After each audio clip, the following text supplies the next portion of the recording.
36만 7천 운행한 베라크루즈입니다. 2007년식이고요 3.0 디젤 모델이고 2륜구동입니다. 제가 3년 정도에 32만 정도를 운행한 차량을 500만원 정도에 가져와서 지금까지 타고 있고요. 가정용 SUV로 쓰기에는 실내 공간도 넓고 트렁크 공간도 넓어서 지금까지 만족하면서 운행하고 있습니다. 30만 넘었는데도 아직까지 엔진이나 미션은 한 번도 오버홀이나 교체 없이 짱짱하게 잘 굴러가고 있고요.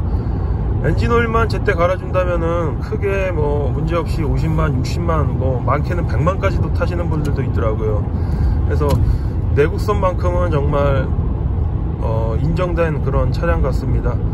베라크루즈하고 같은 엔진과 미션을 쓰고 있는 모하비 같은 경우는 제가 한번 운행을 해봤는데 시트 포지션이 약간 높게 설정이 되어 있어서 롤링이라든지 어떤 승차감 면에서는 베라크루즈가 더 뛰어난 것 같습니다. 특히 뒷자리에 앉는 사람이 뒷자리에 앉았을 때 그 정도가 좀 더 심하게 느껴지는 것 같더라고요.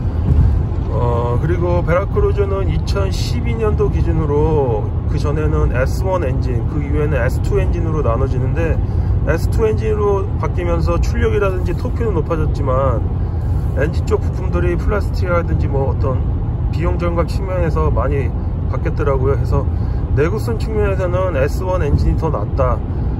하지만 S1 엔진 같은 경우는 DPF가 장착되어 있지 않아서 환경 부담금을 내고 있고, 그리고 이제 2023년부터는 조기 폐차 대상에 들어간다는 그런 단점이 있습니다. 하지만 DPF가 없기 때문에 그에 관련된 정비를 하지 않아도 된다는 또한 장점도 있는 것 같습니다. 저는 그 후자의 이유 때문에 일부러 S1 엔진을 선택을 하였고, 지금 크게 뭐 불만 없이 뭐 만족을 하면서 운행을 하고 있습니다. 베라크루즈 운행하면서 뭐 제가 했던 정비들, 뭐 결함들 대해서 몇 가지 말씀드리면은 제일 많이 발생하는 게 이제 저속에서 30km 정도 운행하다가 엑셀을 다시 밟았을 때 하체에서 텅텅거리는 소리가 많이 나더라고요. 그거는 이제 앞쪽에 타이어를 장탈하시고 와셔, 몰리브된 와셔라고 한 몇천원짜리 들어가는데 그게 이제 예전 모델은 플라스틱이 되어 있고요. 새로 이제 새로 개조돼서 몰리브된으로 된 와셔가 새로 나오고 있습니다. 그걸로 바꿔주니까 전혀 소리가 나지 않더라고요. 그리고 등속 조인트도 좀 자주 잘 찢어지고 터지는 것 같더라고요. 그래서 뭐 재생으로도 많이들 쓰시고 그러는데 저는 부츠 키트 뭐 한쪽에 10,000원인가 주고 사가지고 직접 교체해서 타고 있습니다. 그리고 또 이제 많이 정비하시는 게 이륜구동 같은 경우는 뒤쪽에 휠 스피드 센서 많이 나가는데, 휠 스피드 센서 이륜구동 같은 경우 허브 베어링 통째로, 허브 베어링에 붙어 있어서 허브 베어링 통째로 많이들 교체하시는데, 저 같은 경우는 허브 베어링에 붙어 있는 스피드 센서만 따로 구매를 해서 저렴하게 수리를 했던 것 같습니다.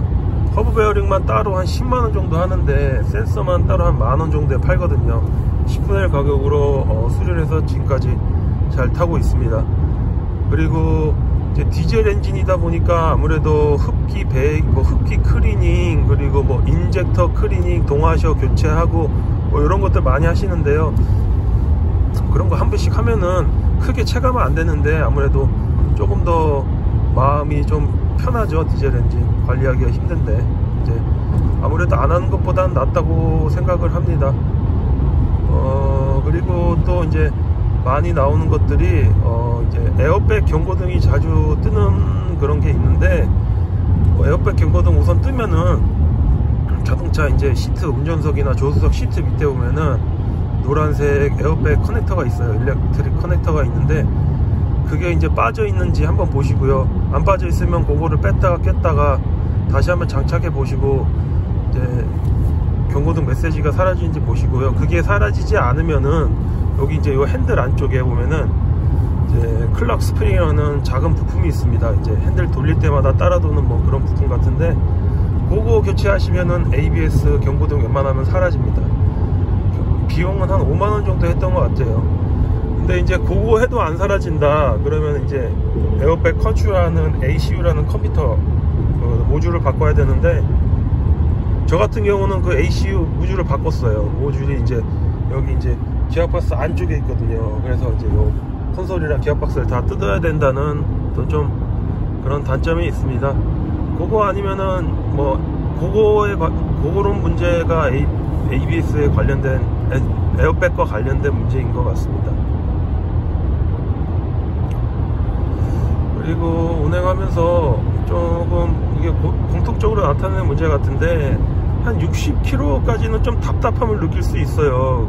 그런데 60km 넘어가면서부터는 이제 가속발이라 그러죠. 네, 가속이 좀 쉽게 금방 되는 편이라서 80km, 60km 이상, 80km 이상 되면은 정말 잘 치고 나갑니다. 그리고 지금 보면은 100km 넘었는데도 RPM이 한 1500에서 왔다 갔다 하죠.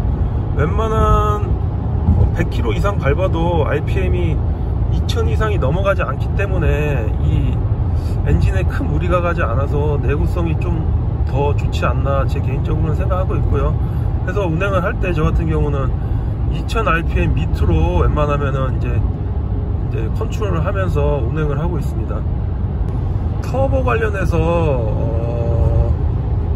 좀 문제가 무질병이라고 해야 되나요? 몇 개가 있는데, 80km 이상 밟았을 때 차가 안 나가고 굼뜬 현상이 좀 있어요. 그런 경우에 이제 뭐 경고등도 안 뜨고, 그럴 경우에는 터보 쪽에 문제가 있는 건데, 보통은 터보 액추에이터가 문제가 많이 되더라고요. 그래서 자동차를 시동을 온을 했을 때 엔진룸에 있는 터보 액추에이터 로드가 움직이지 않는다고 하면은 터보 액추에이터가 나간 거거든요.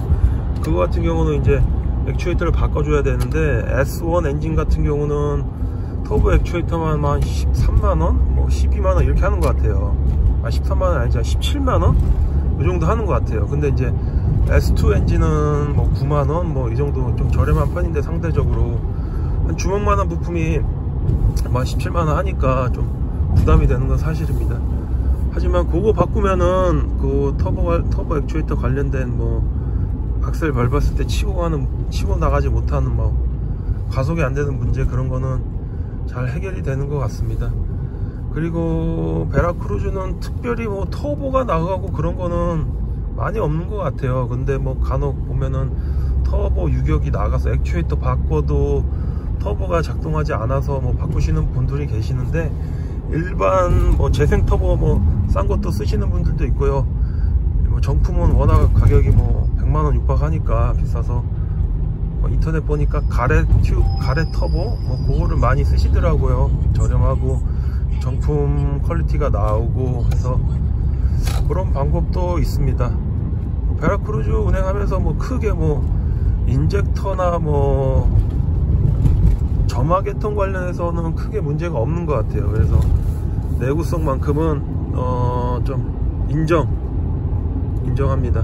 그래서 저는 아주 만족하면서 타고 있고, 현재 내년에 이제 조기 폐차 대상이 되는데 뭐 어떻게 할지 모르겠어요. 일단은 DPF를 달아서 운행을 계속 하고 싶고, 차량에 크게 문제가 없다면은.